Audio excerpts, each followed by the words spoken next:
Madame, Monsieur, chères téléspectatrices, chers téléspectateurs, après une interruption de 3 semaines, je reviens pour notre édito hebdomadaire diffusé sur votre chaîne Zouk Télévision, le vendredi, le samedi et le dimanche à 18 h. J'espère que pour ceux d'entre vous qui en ont eu la possibilité, vous avez pu vous détendre et vous divertir. Mais je sais parfaitement que ce n'est pas le cas de tout le monde. Pourquoi ? Selon les données publiées par la Direction de l'économie, de l'emploi, du travail et des solidarités, ce qu'on appelle la DETS, au premier trimestre 2023, la population en âge de travailler, entre 15 et 64 ans, est autour de 226 000 personnes. La population active ayant un emploi est autour de 126 000 personnes. L'écart entre ces deux chiffres, soit 100 000, se décompose de la manière suivante. Il y a d'abord ceux qui ne travaillent pas, qui sont inscrits à Pôle emploi. Ils sont 32 000. C'est le chiffre le plus souvent cité par les politiques, les journalistes, les autorités publiques, bref, par les grands Grecs. Mais ce chiffre ne représente qu'une fraction de la réalité. Il y a ensuite tous ceux qui n'ont que temps partiel, en général imposés, comme ces auxiliaires de vie qui interviennent à domicile, exploités et payés au lance-pierre pour 50 à 75 heures par mois et qui, de ce fait, disposent d'une moitié de SMIC. Ils sont un peu plus de 11 000. Il faut y ajouter ceux qui disposent d'un contrat aidé, ceux qui sont en formation, ceux qui sont en stage ou en arrêt maladie. C'est à peu près 5 000 personnes de plus. Il y a enfin les élèves et les étudiants, les stagiaires, autour de 24 000. Et puis les retraités et pré-retraités de moins de 65 ans, environ 10 000 personnes. Le solde, appelé pudiquement inactif, est constitué de 18 000 personnes, quasiment invisibles et dont personne ne parle ou ne veut parler. Ce ne sont pourtant pas des rentiers percevant des dividendes, mais des compatriotes sans emploi qui, ayant perdu tout espoir de trouver ou de retrouver un vrai travail, c'est-à-dire une activité à temps plein qui leur procure des revenus dont ils peuvent vivre, eh bien, ces personnes ne s'inscrivent plus à Pôle emploi. Autrement dit, au bas mot, le nombre de Martiniquais sans activité et donc sans ressources, ou ayant des ressources faibles, qu'ils soient ou non connus de Pôle emploi, est de 60 000 personnes, soit pas loin de la moitié de la population active ayant un emploi. On est donc très loin du chiffre de 32 000 dont on se félicite. Alors, chères téléspectatrices et chers téléspectateurs, peut-on parler à ces 60 000 chômeurs de vacances, voire de bonnes vacances? Sans doute pas. Croyez-vous qu'il se soit trouvé beaucoup parmi ces 60 000 Martiniquais sur une embarcation pour suivre le tour des Yolrondes, pour participer à la Mercury Beach aux Anses d'Arlet ou à la Baca Festival qui s'est tenue à la Pointe-Fola au Vauclin, ou pour passer quelques jours dans un hôtel? Sans doute pas. Et je n'évoquerai pas celles et ceux, et ils sont nombreux, qui travaillent, mais dont le SMIC, 1 383,09 € net par mois, permet peut-être tout juste de survivre, surtout quand il y a un loyer à payer, une famille à nourrir, un véhicule pour se déplacer à financer, et puis certains retraités qui ne disposent parfois que de quelques centaines d'euros par mois.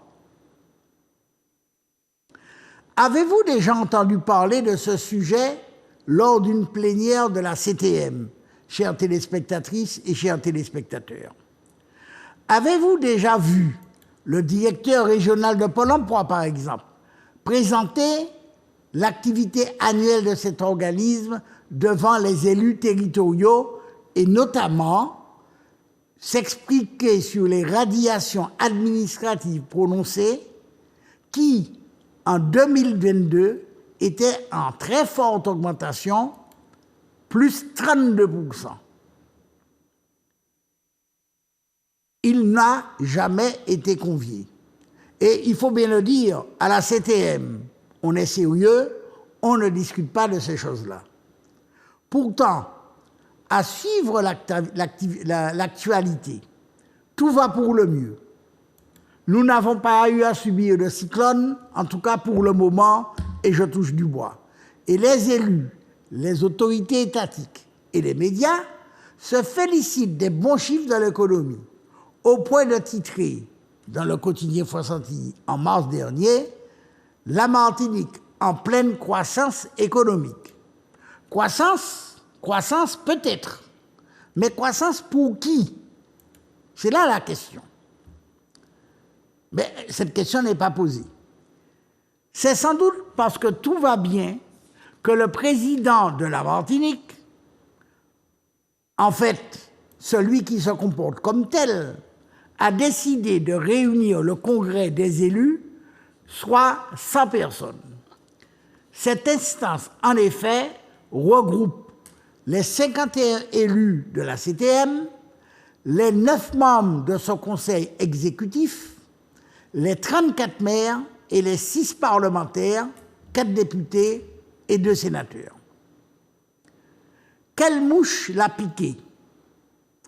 À regarder avec attention le programme « Un projet pour faire gagner la Martinique » de la liste conduite par Serge Letchimy lui-même, pas une seule ligne sur un changement de statut ou, pour dire les choses de manière plus soft, sur une évolution institutionnelle n'y figurait. D'ailleurs, le terme de congrès n'est cité qu'une seule fois dans ce programme à propos de l'Institut martiniquais des sports qui deviendrait un centre de congrès d'entraîneurs internationaux de haut niveau. Rien à voir par conséquent avec le congrès des élus. La liste Alliance Martinique a gagné d'une courte tête les élections territoriales de juin 2021. Moins de 3% des voix la séparant de la liste dite du Grand Semblé. Pour l'essentiel, ce sont les électeurs de Fort-de-France et des communes situées sous les côtes nord-atlantiques et caraïbes qui lui ont donné une majorité. Mais si, grâce aux 11 sièges supplémentaires attribués à la liste arrivée en tête, elle détient le pouvoir à la CTM, ne dispose-t-elle pas d'un mandat impératif et limité au programme présenté, pour reprendre le mot d'Aimé Césaire? Ou est-ce que cette élection constituait un chèque en blanc? Sinon, à quoi sert donc ce fameux projet sur la base duquel sa victoire a été acquise? Cette habitude qu'ont certains élus de faire des promesses qui jamais ne les engagent n'est-elle pas inquiétante? Pour justifier la réunion de ce fameux congrès en 2022, on nous explique que la population demande des réponses fortes, immédiates et concrètes pour résoudre les problèmes récurrents auxquels elle est confrontée. Si l'on comprend bien, quand l'Alliance Martinique s'est constituée, ses membres fondateurs n'étaient pas au courant des attentes des Martiniquais et ils l'ont découvert entre juillet 2021, date de leur élection, et juillet 2022, date du Congrès, puisque à aucun moment dans leur programme, une évolution institutionnelle et un Congrès ne figuraient. Ils ont peut-être eu recours entre-temps à des kémoiseurs, allez savoir. Depuis juillet 2022, le fameux Congrès, 100 élus, s'est réuni à 4 reprises. Des auditions ont été réalisées auprès de près de 3000 personnes, paraît-il, sélectionnées on ne sait trop comment. Ce que l'on sait, en revanche, c'est que ces auditions se sont déroulées sans préparation préalable, sans confrontation de points de vue différents. Les dires des uns et des autres ont d'ailleurs été repris tels quels dans le document de synthèse, sans aucune vérification, ni distanciation et sans aucune mise en perspective. Ce qui n'empêche pas les élus d'affirmer qu'ils ont écouté la population. Chacun appréciera. Lors de la dernière réunion du fameux congrès, tenue le 28 juillet dernier, une déclaration solennelle ne faisant référence qu'à un changement institutionnel, en réalité un changement de statut, a été adopté. Ce dernier ne pourrait être obtenu que par une modification de la Constitution française, laquelle, naturellement, dépend du bon vouloir du président de la République, M. Macron, du gouvernement et des parlementaires, députés et sénateurs réunis en congrès.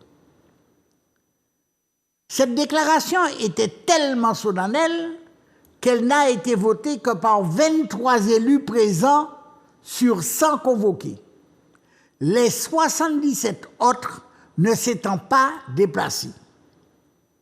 On a vu plus solennel que ça. Mais dites-moi, chères téléspectatrices et chers téléspectateurs, croyez-vous qu'un changement de statut permettra la baisse des prix qui se sont envolés depuis 1 an et demi, la réduction du chômage, de la précarité et de la pauvreté, l'équité en matière de recrutement au lieu de la politique bien connue des parents, amis et alliés, l'amélioration de la prise en charge des Martiniquais sur le plan de la santé, de l'éducation, l'amélioration de la desserte en eau potable et de l'assainissement, du traitement des déchets au SMTVD, l'amélioration du cadre de vie, par exemple l'entretien du réseau routier, la coupe de l'herbe située sous les accotements et l'élagage, pour ne citer que quelques exemples. Où sont donc, dans la déclaration solennelle votée par 23 élus sur 100, les réponses fortes, immédiates et concrètes exigées par la population pour résoudre les problèmes récurrents auxquels elle est confrontée? Vous pourrez lire le document en question 1000 fois, vous n'en verrez pas un seul mot. Qu'est-ce qui permet de penser que les élus feront demain ce qu'ils n'ont pas réalisé ni hier ni aujourd'hui? Une illustration. Quand, après des années de gestion opaque et dispendieuse du SMTVD, le syndicat mixte de traitement et de valorisation des déchets, son ancien président, Sainte-Rose Caquin, a été prié de quitter les lieux, la majorité des membres de son conseil d'administration a été reconduite alors que manifestement, ils avaient failli à leur mission. Alors, qui ça qui change? Merci.